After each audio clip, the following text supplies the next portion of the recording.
Praise the lord. దేవుని పేరిట అందరికీ వందనాలు. ఈ దినం మనం సంతోషకరమైన వాక్యాన్ని విందాము. దేవుని వాక్యాన్ని మనం ఆనందిస్తూ సంతోషిస్తూ ముందుకు నిలిచిపోదాము. దేవుడు మనతో మాట్లాడుతున్నారు. అందరూ కూడా సిద్ధంగా ఉండండి. ఈ దినం మనం వాక్యాన్ని నేర్చుకునే ముందు మీరు దేవుణ్ణి ఏ విధంగా చూస్తున్నారు అనేది చాలా ఇంపార్టెంట్. మీరు దేవుణ్ణి ఏ విధంగా చూస్తున్నారు? స్ట్రిక్ట్గా ఉండే లాయర్గా ఆయన్ని జడ్జిగా మీరు చూస్తున్నారా, లేదా ప్రేమ గల తండ్రిగా మీరు చూస్తున్నారా? ఎందుకంటే దేవుని మనం ఏ విధంగా చూస్తున్నామో దాన్ని బట్టి మన విశ్వాసం యొక్క దిశ కూడా మారుతుంది. అంటే మీ మైండ్లో దేవుని యొక్క చిత్రం కరెక్ట్గా ఉందనుకోండి, మీ విశ్వాసం కూడా, మీ విశ్వాస జీవితం కూడా కరెక్ట్గా ఉంటుంది. చూడండి, దేవుడు తన చిత్తాన్ని, ఉద్దేశాన్ని మనం తెలుసుకునే ముందు దేవుని చిత్రం మనకి కరెక్ట్గా తెలియాలి. ఆ తెలిసే విధానంలో మనము బైబిల్లో మంచి వాక్యాన్ని దేవుడు మనకు తెలియజేసి ఉన్నాడు. అది మనం చూసుకుందాము. అది యాకోబు రాసిన పత్రిక 1వ అధ్యాయము 17వ వచనం చూసుకుందాము. యాకోబు రాసిన పత్రిక 1వ అధ్యాయము 17వ వచనం. శ్రేష్టమైన ప్రతి ఈవియు, సంపూర్ణమైన ప్రతి వరమును పరసంబంధమైనదే జ్యోతిర్మయుడగు తండ్రి యొద్ద నుండి వచ్చును. ఆయన యందు ఏ చంచలత్వమైనను గమనం వలన కలుగు ఏ ఛాయను లేదు. చాలా మంచి మాట ఇది. మనకి దేవుడు శ్రేష్టమైన ప్రతి ఈవియు, సంపూర్ణమైన ప్రతి వరమును పరసంబంధమైనదే జ్యోతిర్మయు తండ్రి యొద్ద నుండి వచ్చును అంటున్నాడు. అంటే దేవుని యొద్ద నుండి మంచి ఈవులు, అంటే మంచివి మనకు వస్తాయని, సంపూర్ణమైన ప్రతి వరము, సంపూర్ణముగా ఉండే ప్రతి వరమును పరసంబంధమైనదే జ్యోతిర్మయు తండ్రి యొద్ద నుండి వచ్చును. ఆయన యందు ఏ చంచలత్వమైనను గమనం వలన కలుగు ఏ ఛాయను లేదు అన్నాడు. అంటే ఆయన యందు ఏ చంచలత్వమైనను అంటే దేవుడు పరిస్థితులు బట్టి ఆయన మారిపోడు అనే విషయాన్ని తెలియచేస్తున్నాడు. గమనం కలుగు ఏ ఛాయ లేదంటే ఆయన ఒకసారి ఒక విధంగా ఉండి ఇంకోసారి ఇంకో విధంగా ఉంటాడనే ఆయన మనస్తత్వం అది కాదు. ఆయన ఎల్లప్పుడూ ఒకే విధంగా ఉంటాడు. ఎల్లప్పుడూ ఆయన ప్రేమ కలిగి ఉంటాడు. ఎల్లప్పుడూ ఆయన క్షమించేవాడుగా ఉంటాడు. దేవుడు తన ప్రేమను మనకెంత క్లియర్గా తెలియజేస్తున్నాడు చూడండి. సంపూర్ణమైనది ప్రతి వరమును, ప్రతి ఈవియు శ్రేష్టమైనది దేవుని యొద్ద నుండి వస్తుంది. అంటే దేవుని యొద్ద నుండి మంచిదే వస్తుంది అనే విషయాన్ని మనకు తెలియజేస్తున్నాడు. అయితే ఇక్కడ జ్యోతిర్మయు తండ్రి యొద్ద నుండి వచ్చునని చెప్పారు. మరొక వాక్యాన్ని మనం చూసుకుందాము. యోహాను సువార్త 14వ అధ్యాయము 9వ వచనం చూసుకుందాం. యేసు, ఫిలిప్పు, నేనెంతకాలము మీ యొద్ద ఉండెదనో నన్ను ఎరుగువా? నన్ను చూచిన వాడు తండ్రిని చూచి ఉన్నాడు గనుక తండ్రిని మాకు కనపరచమని ఎలా చెప్తున్నావు? ఇక్కడ ఫిలిప్పు దేవునికి, ప్రభువైన యేసుక్రీస్తు వారికి ఒక క్వశ్చన్ అడుగుతున్నాడు. ఏంటంటే, అప్పుడు ఫిలిప్పు, ప్రభువా, తండ్రిని మాకు కనపరచుము, మాకంతే చాలని ఆయనతో చెప్పగా, యేసు, ఫిలిప్పు, నేనెంతకాలము నీ యొద్ద ఉండెనో నీవు నన్ను ఎరుగవా?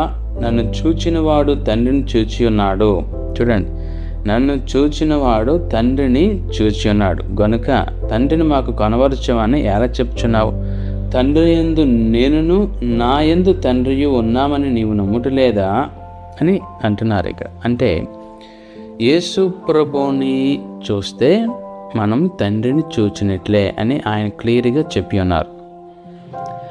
అయితే యేసు ప్రభువారు ఆయన ఏం క్లియర్గా మనకు చెప్పారేమంటే, తండ్రిని చూడాలనుకుంటే, ఇందాక మనం తండ్రి వద్ద నుండి ప్రతి మంచి ఈవియు, సంపూర్ణమైన శ్రేష్టకరమైన ప్రతి వరమును కూడా దేవుడు తండ్రి యొద్ద నుండి వచ్చును అని రాయబడింది.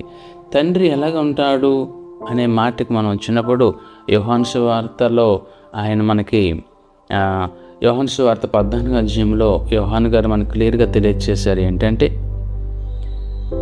నన్ను చూచినవాడు, ప్రభు అయిన యేసుక్రీస్తు వారిని చూచినవాడు తండ్రిని చూచినట్లే అని క్లియర్గా మనం ఇప్పుడు మన వాక్యాన్ని చూసి చదువుకున్నాం. అయితే యేసు ప్రభు వారిని చూస్తే తండ్రిని చూచినట్లయినప్పుడు యేసు ప్రభు ఎన్నడైనాను తన జీవితంలో ఆయన శరీరధరిగా జీవిస్తున్నప్పుడు ఎవరిని కూడా ఆయన శిక్షించలేదు. ఆయన అంటే వ్యాధి స్వస్థపరిచాడే కానీ వ్యాధుల్ని కలుగు చేయలేదు, పెంచాడే కానీ తిరస్కరించలేదు. ఆయన కొన్ని సమయాల్లో ఆయన ఎద్దుకు వచ్చిన వారిని ఆయన ఎంత మాత్రం త్రోసివేయలేదు. ఎందుకు ఈ విషయం మీకు చెప్తున్నానంటే, దేవుడు అదే స్వభావాన్ని కలిగి ఉన్నాడని తెలియచేస్తున్నాడు. యేసు ప్రభువు వారు ఎన్నడూ కూడా ఆయన ఒక రోగాన్ని ఆయన కలుగు చేయలేదు. దెయ్యాలని వెళ్ళగొట్టాడు కానీ దెయ్యాలని కలుగు చేయలేదు, దెయ్యాలని పట్టించేవాడిగా చేయలేదు.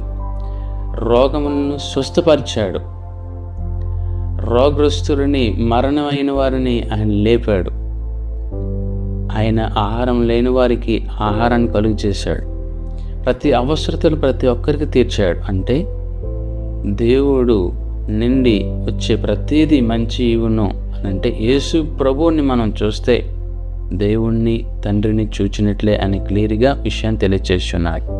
ఇక్కడ ఈ చిత్రము అంటే యేసు ప్రభు ఆయన యొక్క చిత్రాన్ని మీ మనసులో ముద్రించుకున్నట్లయితే, అంటే ఈ విధంగా ఉన్నారు అని మీరు మనసులో ఆ చిత్రాన్ని ముద్రించుకున్నట్లయితే మీ విశ్వాసం కరెక్ట్గా ఉంటుంది. భయము మీలో ఆవరించకుండా ఉంటుంది. భయం వచ్చిందనుకోండి, దేవుడి నుండి వచ్చేది ఏదైనా కూడా మీరు పొందుకోలేరు. ఎందుకంటే విశ్వాసం, భయం ఏం చేసేదంటే విశ్వాసాన్ని కొనసాగించనివ్వదు.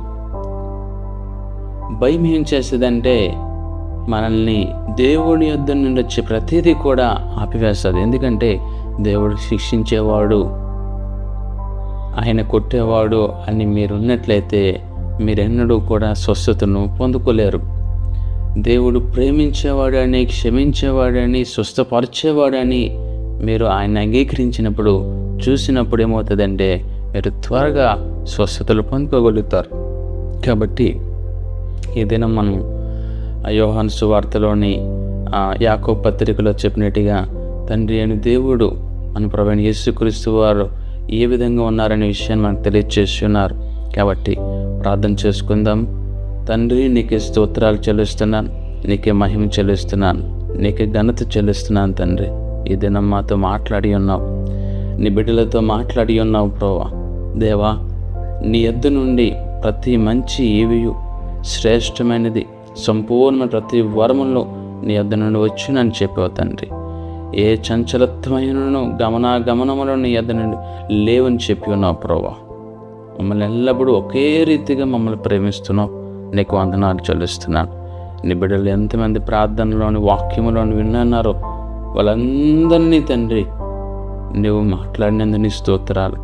నువ్వు ప్రేమించేవాడని, నువ్వు శిక్షించేవాడు కాదని, నువ్వు కోపం కలిగిన వ్యక్తి కాదని, కోపగించుకోవని, దండించే వ్యక్తి కాదని నువ్వు మాకు తెలియచేసుకున్నావు తండ్రి. నీకే వందనాలు చెల్లిస్తున్నాను, నీకే మహిమ చెల్లిస్తున్నాను. ప్రభువా, నీ బిడ్డలు వింటున్న ప్రతి ఒక్కరి హృదయాలని మీరు తెరిచినందుకు నీ స్తోత్రాలు, మనోనేత్రాలు మీరు తెరిచినందుకు నీ స్తోత్రాలు. బిడ్డలను దీవించినందుకు, ఆశీర్వదించినందుకు, నీ పట్ల నీ బిడ్డల జ్ఞానాన్ని కలుగు చేసినందుకు నీకు వందనాలు చెల్లించుకుంటూ ఈ ప్రార్థన నీ కుమారుడైన యేసుక్రీస్తు నామములో ప్రార్థిస్తున్నాను తండ్రి. Amen, amen. Praise lord. ఈ వాక్యాన్ని మీరు విన్నందుకు, ఆశీర్వదింపబడినందుకు వందనాలు. నెక్స్ట్ సండే మనం మంచి వాక్యాన్ని, ఇంకా దేవుడు ప్రేమ ఉన్నాడనే విషయాన్ని ఇంకా మనం కొనసాగిద్దాము. Praise lord.